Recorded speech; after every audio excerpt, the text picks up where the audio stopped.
Okay, guys, we are back to more Please Be Happy. See, right now I should be editing a video, but it's like a heavily edited video, so it's taking actual, like, an eternity to make. Like, good lord, I've spent nearly 7 hours making it through 30 minutes of 2.5 hours of footage. I needed a break. So before I go live here in a few minutes, okay, not for you guys, but for me, and by a few minutes I mean like an hour and a half, I want to record some Please Be Happy, because last episode, which I did like yesterday, I want to say, which I still can't get over. I'm so happy. It's so good. It's so good. We smooched Aspen and are like, yes, we'll be together, and that's so exciting. Also, I don't know why it always goes black when I first click onto the game. It's very weird. And then I start lagging. I don't know what that's all about. Anyways, You didn't finish this one. but yeah, we're at chapter 4. We only have 2 chapters left of this route, and then we have 2 chapters of Juliet's route slash like an ending of Juliet's route, essentially, more or less. Also, I need to put my mouse pad on. I have my mouse pad on my lap to make it easier for me, so I don't have to like lose all the blood in my arm while I do this. That doesn't make any sense to you guys, but you know what? That's totally fine. With all that being said, let's just jump into it. Please work. Thank you. I was worried that something broke when it was like wasn't loading. I was like, oh no, no, please. Do. Maybe I should have been like more loaded into the game when I started the episode, but you know what? Whatever. Evening, Sunday, chapter 4, open ending. I'm excited. Wait, open ending? Begin chapter 4, Aspen route. Ooh. See, this is a game. This is a game I would like to 100% because I love it. My paws carry me across wet leaves and mud. Fog has crept into the forest as stealthy as me. Glimpses of the sky are rare between the trees and the mist. The wild mountains and hills are hidden as well, out of sight but not mind. I run, filled by a sense of purpose. It lions my steps and pulls me in the right direction. I'm going to see someone I care about very much, and who cares about me? Somehow, we found each other. My person. The path to follow is engraved in my body and mind, almost instinctual. A warm smile, a gentle touch, a kind word. These are things that draw me forward. I slow down as I get closer to my destination, to enter the silhouette waiting for me. It's impossibly bright as I approach, my heart pounding in anticipation, like the sun has ascended to greet my person too. It matches the feelings in my chest, warming my soul and fur. So bright that when my person turns around, stooping low to greet me, light is all I can see. But I don't need to see, only hear. That voice that I can never forget. Little fox. Where is your home? Oh? That, like, honestly, not even gonna lie, that sounded a little creepy at first, but like, then I was like, oh my gosh, wait, that's Aspen's voice behind it. I awake with a yawn and head on my pillow as the dream fades away. It's been a long time since I've dreamt about the forest. It used to happen a lot, especially when my travels first took me out of Korea, but over time, they stopped. The dreams are always the same. I'm somewhere in the woods, running to the clearing where I had met Jong-in. There, they'd greet me in the same familiar way. Something was different about it this time, though. Of course, the first thing on my mind after my dream is Aspen. I have a feeling that's how most of my mornings are going to start from now on. Oh my gosh, that's so cute. Also, I'm going to move my mic just a little bit closer to my face. There we go. My lips tingle as I recall our kiss yesterday. My first kiss ever. The first of many, I promised Aspen. Oh my gosh. Although the stressful part was over, the rest of the day was equally exhausting. By the time we got back to Aspen's bus to get her stuff, the replacement bus finally showed up and took us back to the city. From there, we dropped off Aspen things at her apartment before going back to the library to give Juliet the good news. My legs felt like they were going to fall off, and both Aspen and I agreed to get some rest. Even the anticipation of seeing her today couldn't keep me up, and I feel well rested and excited. But as I roll onto my back, I start to notice something weird. It's like an itch, but in my mind. Something irritating and out of reach, and out of me? What? It takes me a moment, but I realize that it's my bead. I know it's the same way that I knew how to run and hunt and dig. Tugging at the baubles around my neck, there's an obvious change. Of all the beads on my necklace, only one is special. Most are just pretty things I collected and stuck on there. Only one has ever been there with me from the moment I became a gumiho, became me. Since then, it stayed exactly the same. Oh my, is it gonna be sort of like a reflection of like the heart type of thing? Like now that we found a new person, like something about it's gonna change. Hopefully we get a CG for that, so it's like more of like what we actually see instead of just like getting it described. No matter how many times I throw or drop or lose it, the necklace comes back to me with the bead unharmed. Not a single scratch or chip or blemish. Until today. Instead of the normal pale white, it started to shine.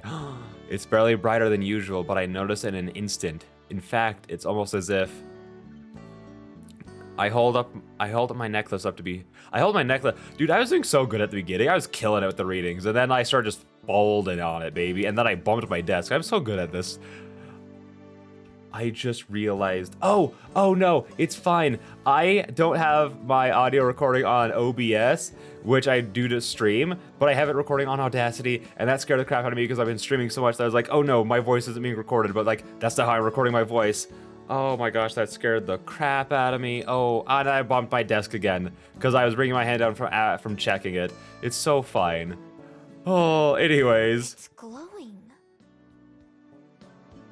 Just barely, but it is. I rub my thumb over the familiar surface, but it doesn't feel any different on the outside. I'm not sure what it means, but it has to be related to yesterday. There's no other way it could pick up today of all days to change. Maybe Aspen Maybe Aspen was onto something when she said there's no such thing as coincidence. Either way, it's magic, and magic I can't control. My beat has always been a part of me, but it's something I can only partially understand. And in that wordless animal way I described to Aspen. When the time comes, whatever it is that's coming, I just have to trust that I'll know what to do. Right now it doesn't matter, because something much more important is going to happen, and sooner. Aspen will be here. She's probably here already, so I need to get ready.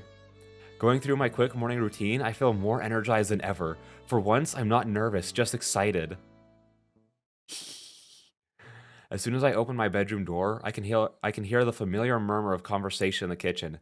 Even the short walk downstairs is enough time to let my heart race.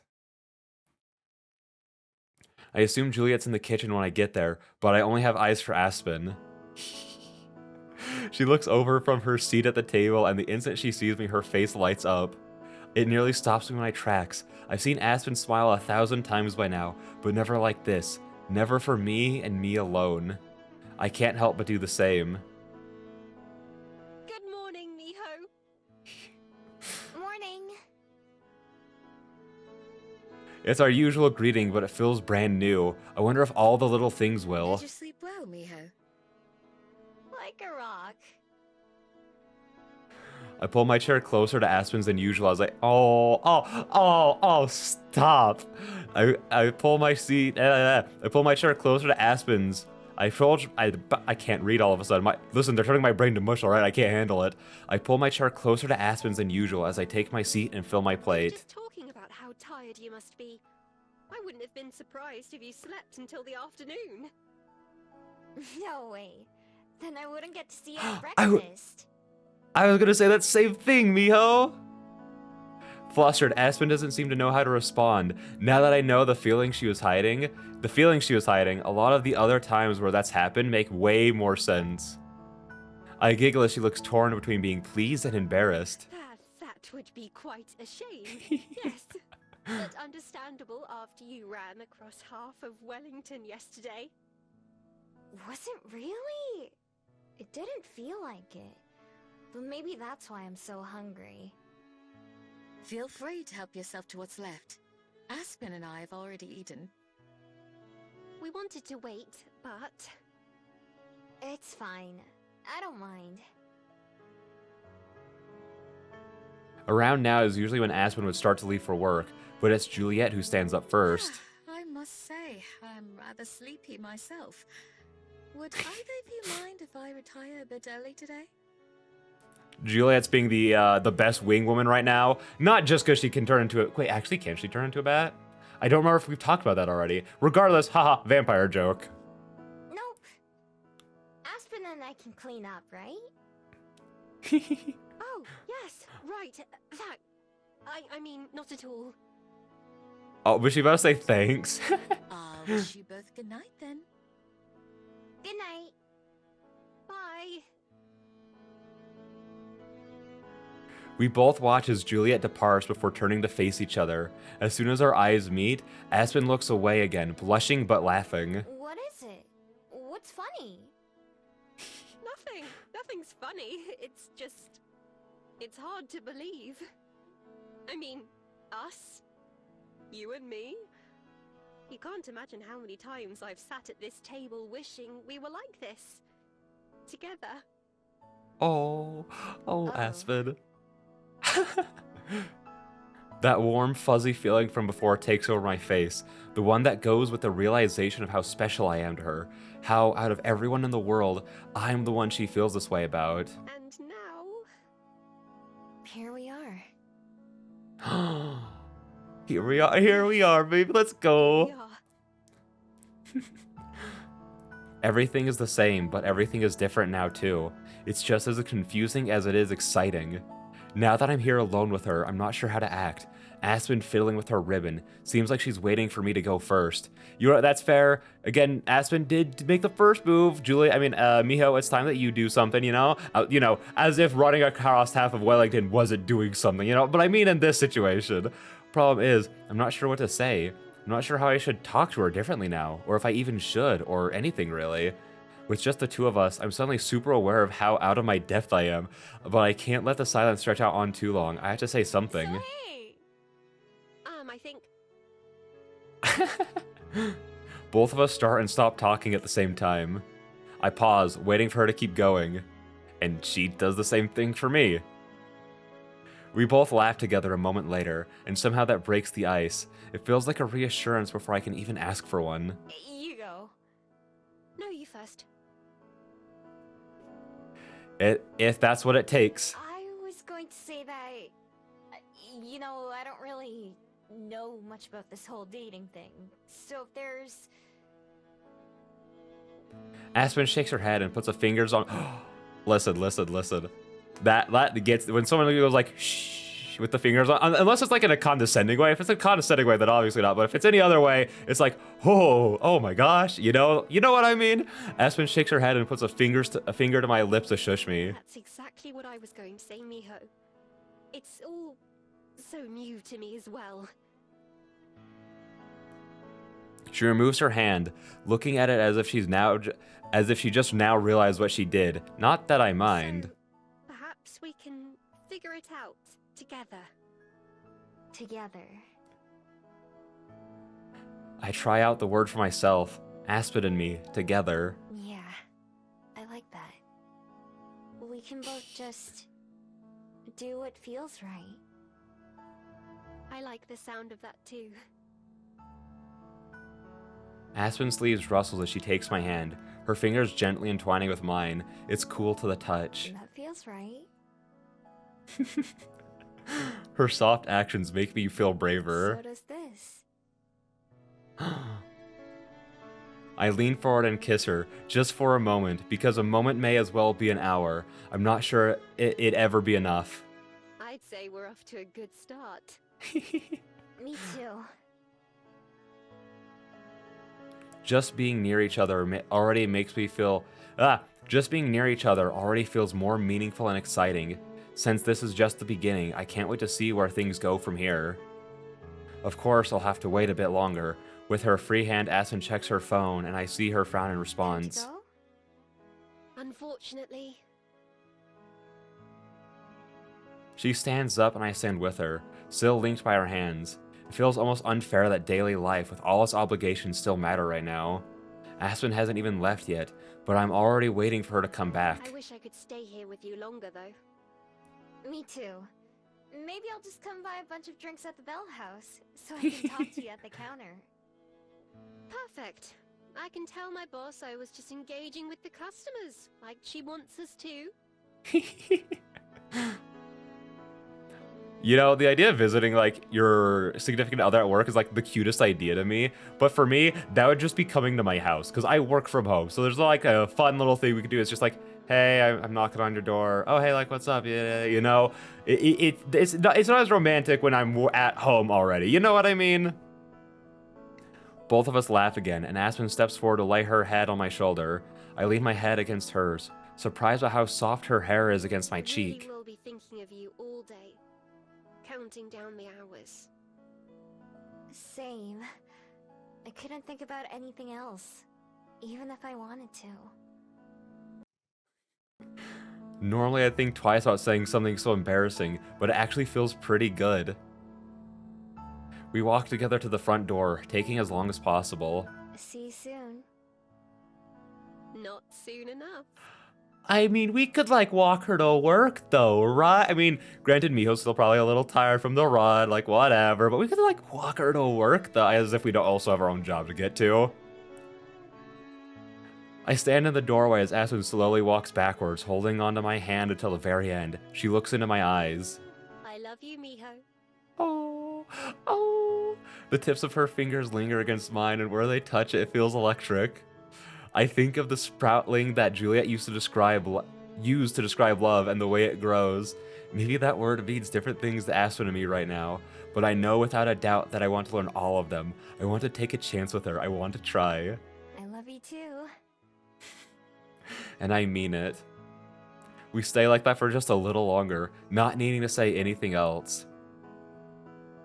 Then finally Aspen turns around and begins to walk down the hill, taking my heart with her.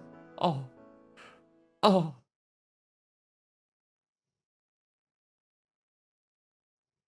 You know, I'm sure that this is going to get sad at some point, you know, when we have to, like, I'm sure that this might even end with, like, a cut forward and being like, Miho being like, oh, and Aspen passed away, and then yada yada, all that kind of, like, sad, emotional stuff. But I'm like, you know, if the next 8 hours were nothing but them just being adorable and in love, I would be content with that. The story could just reach a certain point of being like, yeah, and then they went on to live happily ever after.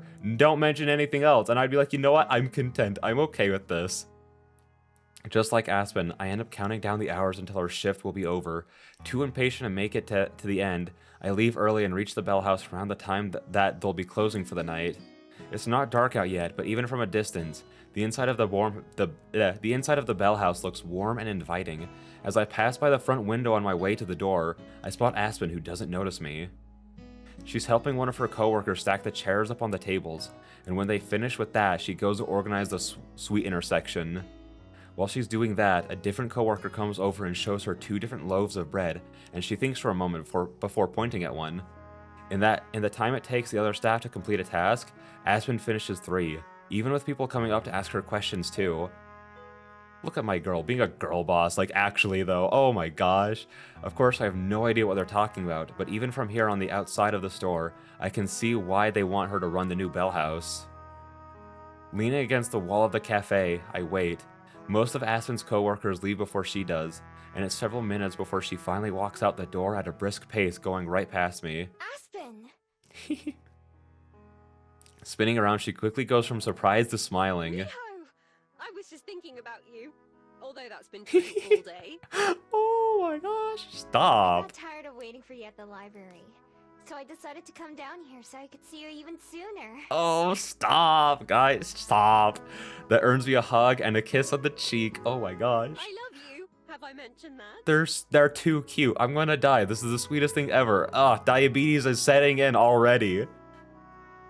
Once or twice, but I don't think I'll get tired of hearing it. Good, because I don't get tired of saying it. Aspen links her arm with mine, snuggling against my shoulder. Normally when someone gets so close to me or touches me, my first instinct is to jump away, but not with Aspen. It's only the first day, but I have surprised myself with just how much I'm enjoying being Aspen's girlfriend. If she hadn't have told me her feelings, I probably never would have realized on my own. But once I opened myself up to the idea, I realized that almost all of my favorite memories are with Aspen. When I'm with her, I just have fun. Being around her cheers me up, even if I was in a good mood to begin with. I wonder if it's the same for her. I hope so, since just being myself has always seemed to make her laugh and smile. I never would have imagined that I'd be able to do that to someone, that they could feel that way about me, or that I could feel it too. I've never been so glad to be wrong. So, what do you want to do now? Well, I need to go home to change and take care of the cats. Would you like to come over? Yes, yes, I can make us dinner later too, if you haven't eaten yet. yes. Sure! Even if I had, I'd make room for that. It's settled then, shall we? Arm in arm, Aspen proudly leads the way to her apartment. The moment she starts to unlock the door, the sounds of meowing and scratching claws from the other side start up. They're excited to see you too, huh? Excited to be fed, more like.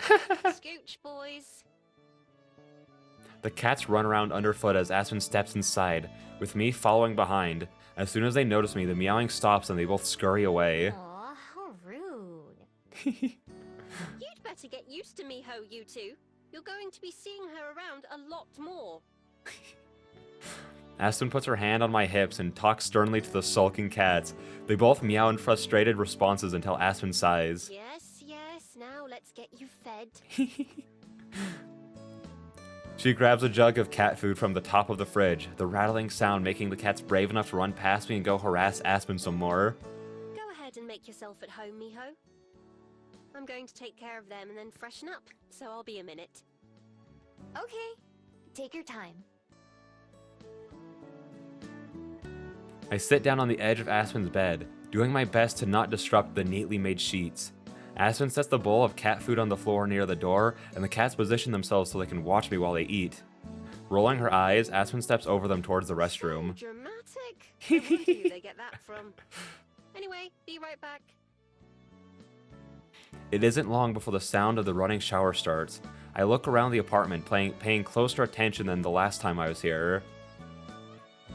Because it's so small, it feels like there's something of Aspen's personality in every corner, from the glittering lights strung across the ceiling to the stuffed animals on the bed behind me.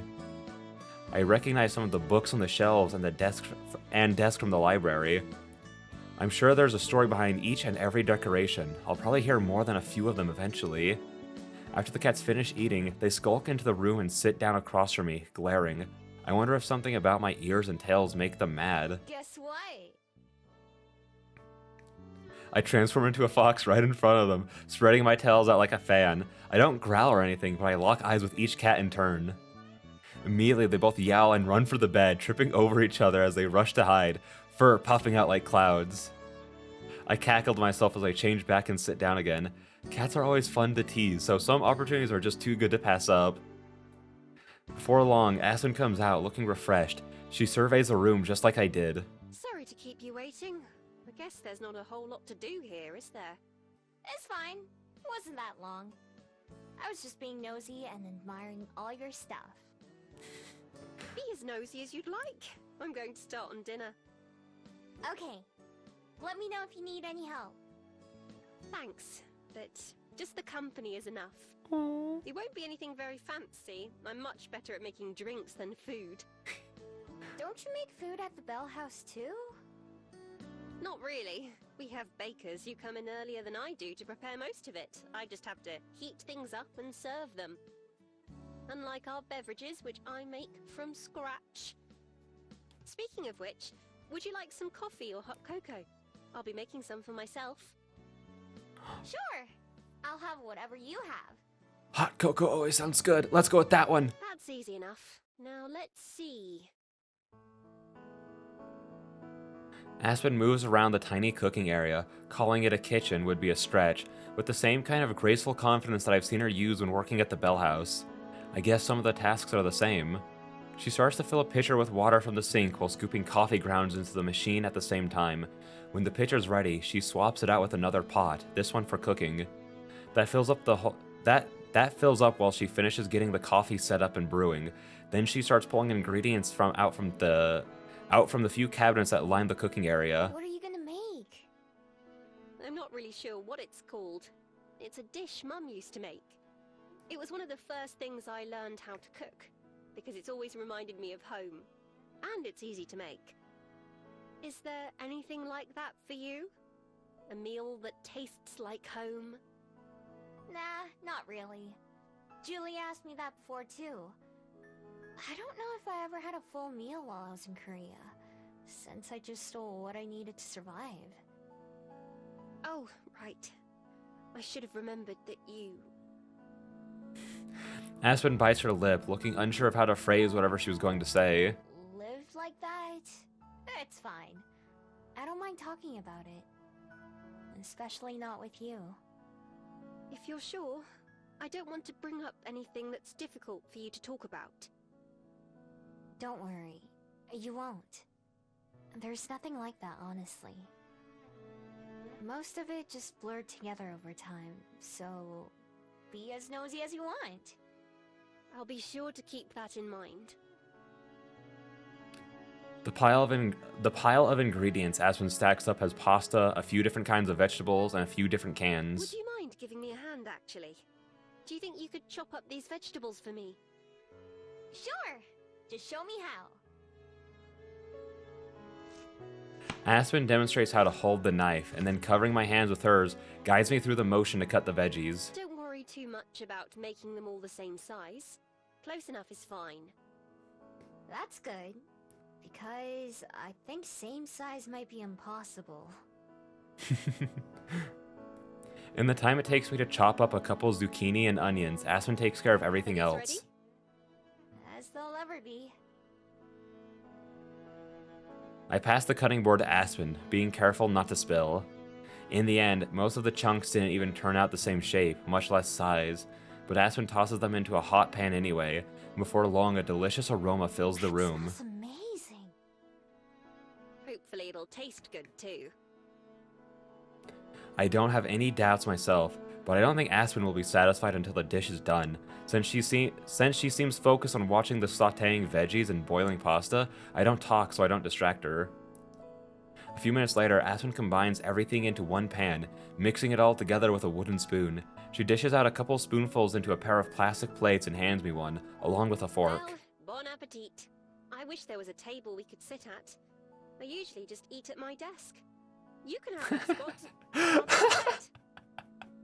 Aspen really is just me for real, for real. I also don't have a table. All of my meals are consumed either on my bed or at my work desk. Oh. That's fine. I can sit on the floor. The floor? Yeah, it's where I watch TV in my room too. I'll join you then. Oh. We both settle down on the ground, setting our plates in our laps. Noticing something, Aspen leans to the Percy? side. Byron, what are you two doing back there? I lean over to peek under the bed too. 4 angry green eyes stare at me from the farthest darkest corner. Feigning innocence, I sit back up. Huh. Wonder what their problem is. I guess they're just not used to having company. It's been a long time since they've met anyone aside from you and Juliet. That must be it. You know, the most unrealistic part of this game is Aspen not hearing them yowling from the other room, because when cats do get like that, they get loud. I don't mention that I might have something to do with it, but hey, the cat started it. Grabbing my fork, I turn my attention back to dinner. I try to make sure to get a little bit of everything in my first bite. It's still hot off the stove, so I have to blow on it to cool it off. Aspen watches anxiously while I chew, waiting to start eating her own meal. Well, how is it? Whoa. This? No, I need to find a better way to describe it than usual. It's delicious. Really? Oh, I'm glad you think so. Really, really. The food itself is good, but it tastes even better knowing that Aspen made it. I scarf down my whole plate and then get up for seconds. After cleaning my plate the second time, I finally set it aside along with my Did you have fork. enough? There's still more if you want. I'm good. Thanks, though. That was seriously great. Thanks for making it. I'm just happy to hear you enjoyed it. It's been ages since I've cooked for anyone other than myself. It's one of the best meals I've ever had. That just means you need to have more good meals. There are lots of restaurants here in Welly that I've wanted to try, but didn't want to go alone. Oh my gosh, I can't wait to go to all of them Maybe together. we can visit some of those together. Sure. I'm not sure if I'd like any of them as much as this, though. Laughing, Aspen puts her plate aside and scoots closer to me, laying her head on my shoulder. Her hand finds mine on the floor and loosely wraps her fingers around mine. I keep thinking I'm getting used to you flattering me, but I still love it every time. Oh, stop. It's true. I'm just saying what I think. I know. That's one of the things I love about you. One of many, many things. I've never felt anything but ordinary, as much as I'd like to, and as much as I'd like to pretend I wasn't. But you really do make me feel otherwise. I'm so happy I met you, Miho. I hope you don't get tired of hearing that. Never. Oh. All right. Well, I hope it. Listen, I know it's gonna get sad, and there's gonna be most likely gonna be drama, because like that's how stories work. Even like slice of life stuff, you know. Especially when they start like a little dramatic and have drama throughout it. You know, there's no way it's gonna end without some kind of like dramatic climax. You know what I mean?